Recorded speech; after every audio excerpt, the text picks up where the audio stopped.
Being a match registry is vital to patients and their families who are depending on finding a match. Donors are so very important. You must be between the ages of 18 and 44, be in general good health, and be willing to donate to anyone on the registry. And I'm happy that we have someone here who did join the registry and became a donor and was more than willing to help save someone else's life. Tara, thank you so much for joining us. Thank you for having me. Tara is very awesome. She's a nanny, she's done mission work, and she's been a donor. Would you please share your experience with me? Sure. I joined the registry when I was in college. I had grown up with family friends who had a son who was a leukemia patient, and that's when I first became aware of what marrow transplants were. So as soon as I had the opportunity to join the registry, I did so. And several years later, I got a letter from the marrow program saying it was a potential match for a 30-year-old woman with AML, and would I consent to more blood testing, which I did. And those tests confirmed that I was not only a match, but a perfect match for this patient. And within a matter of weeks, I was donating through the peripheral blood stem cell collection process, which was very easy. I was very afraid at the beginning because it involved getting shots every day, and I'm a little bit afraid of needles. But at the end of the day, it was just a very simple procedure I had to show up for and lay down to do. So what was your initial reaction when you were called? I had very mixed feelings. On the one hand, I was very, very excited to be able to do something like this. And on the other hand, I was very nervous and afraid, and not so much for myself. I had a lot of questions about what the procedure would be, but I was very afraid of what if it doesn't work, or what, I was very curious as to what my recipient was experiencing or would be going through, and how, was there anything I could do that would up the odds for that person. I ended up knowing a little bit more about my recipient than most donors know. I knew that she had been pregnant with twins and had delivered prematurely, and that one of her babies was still in the NICU at the time of being contacted. I didn't know anything more than that. I didn't know the gender of her baby. I didn't know how early her babies had been born, but that was what I knew, and I just felt like this person, any person, needs a chance, and this person especially because she has a baby relying on her.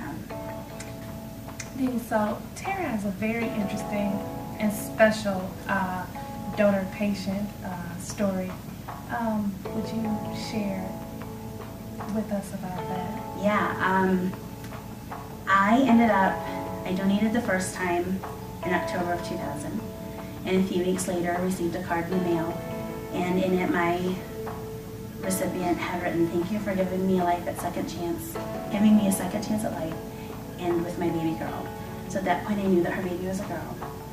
And then in February I was called and asked if I would donate a second time, which I didn't even hesitate. I was very lucky that the family I was nannying for at the time was very supportive. That was a very busy time of year for them, and my boss told me, "You just go when they need you, and we'll make sure the kids are taken care of." So I went and donated a second time, and at that time I got a 9-page letter from my recipient that detailed a little more about her life and what she did for a living, and they let her include a picture of her daughter, and on the back she wrote, "This is Clara." So at that point I asked all my friends and family who had been praying for them to pray for Clara's mommy, and that's just kind of how we referred to her because we didn't know her name or where she lived. That June I was contacted and asked if I would donate a third time, which of course I was willing to do. And in the meantime, I attended a party for a child I had taken care of since he was an infant. It was his 8th grade graduation combination 14th birthday party, and I struck up a conversation with his aunt and uncle who were from Cleveland, Ohio. And as they were asking me questions about my experience as a donor and the times that I had donated, they asked me, was the first donation a success? And I said, well, it wasn't. She was actually getting ready to go back to her job as a police officer in February when I got called to donate again. And they stopped, and the woman said, "Do you know her name?" And I said, "Well, no, but when I pray for her, I pray for Clara's mommy." And she said, "Oh my God, that's Erin." And as it turned out, they knew her. Their son ran track, and Erin's partner on the police force was his coach. And they had done fundraisers for her. And in an even bigger coincidence, starting the very next day, the Cleveland Plain Dealer was running a 6-day front page series about Erin. So I dropped my drink and had to sit down, and I was a little overwhelmed because we were still within the 1 year period of anonymity where we weren't supposed to know where each other lived or each other's names or anything identifying. So I got online the next morning and I went to the paper's website, and sure enough, there was this first article, and all of the details matched up as far as what she did for a living, even her dog's name, her baby's name, the dates. And I thought, there's just no way this isn't the same person. This is way too coincidental. So I emailed the reporter and said, please don't think I'm some internet psycho, but I'm Erin Jones' stem cell donor. Can you please tell her I'm sorry I haven't written, and I'll write to her soon. And the reporter called me that night and verified by asking me to identify some gifts I had sent Erin, the first donation. Verified that I was Erin's donor, and the first words out of her mouth after that were, well, do you want to meet her? And of course I did. I wasn't sure she was ever going to want to meet me.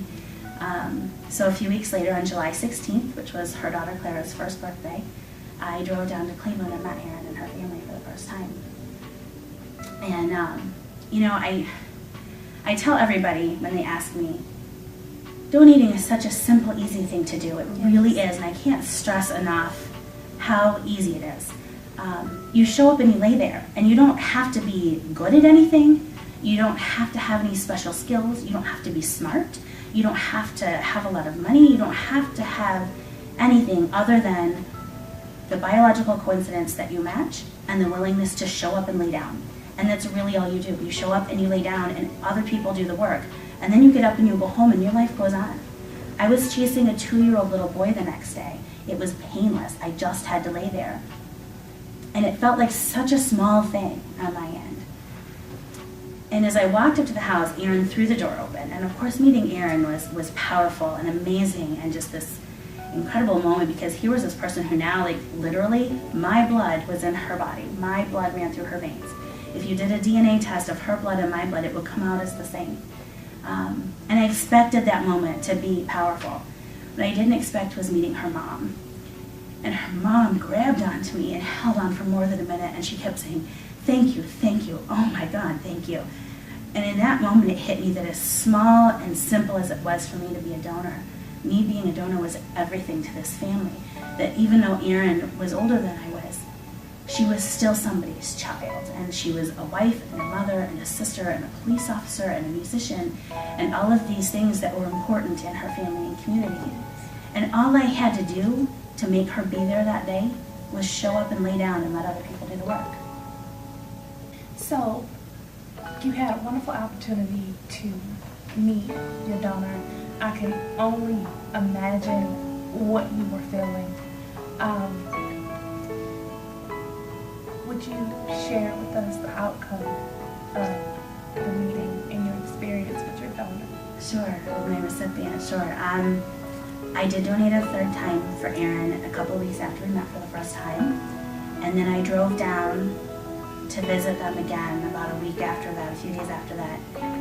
And then within days, I left on a plane for Honduras, where I was going to be for 2 years doing volunteer work. So that was the last time I got to see Erin in person. A few months later, Erin's doctors told her that they were kind of out of treatment options, and that there wasn't a lot left to be done other than to keep her comfortable and keep her life happy and pleasant. And as the end drew near, she and I exchanged a lot of emails, and she finally said to me, she said, I don't want you to come home for my funeral, I want you to come home now, I want to see you again. So I flew home, and I spent 2 weeks in Cleveland with her and her family, and then I went back to Honduras, and a few weeks later, on March 27th, 2002, Erin passed away. And there wasn't a lot of medical explanation for why she had lived so long. She had a very aggressive subtype of AML that generally takes patients within weeks, and Erin lived for 17 months after our first transplant. And the only reason that I can ascribe to it is that she was a mom. And she had this baby girl who had been born at 24 weeks and survived her twin. And she needed to know that Clara was going to be okay. And we were waiting for a lot of milestones for Clara to hit to know really what the effects of that extreme prematurity would have on her. The week that Erin passed away, that Monday, Clara took her first steps unassisted. which was a very big deal that we weren't sure when or if that was going to happen.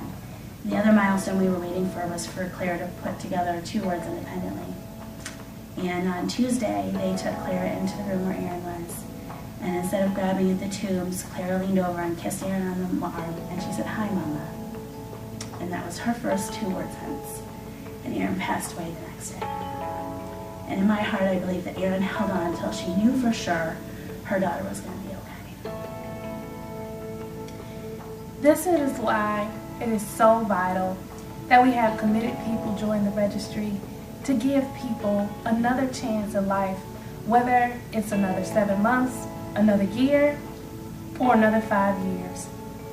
Life is so important, and you can be the one to get involved and be someone's cure.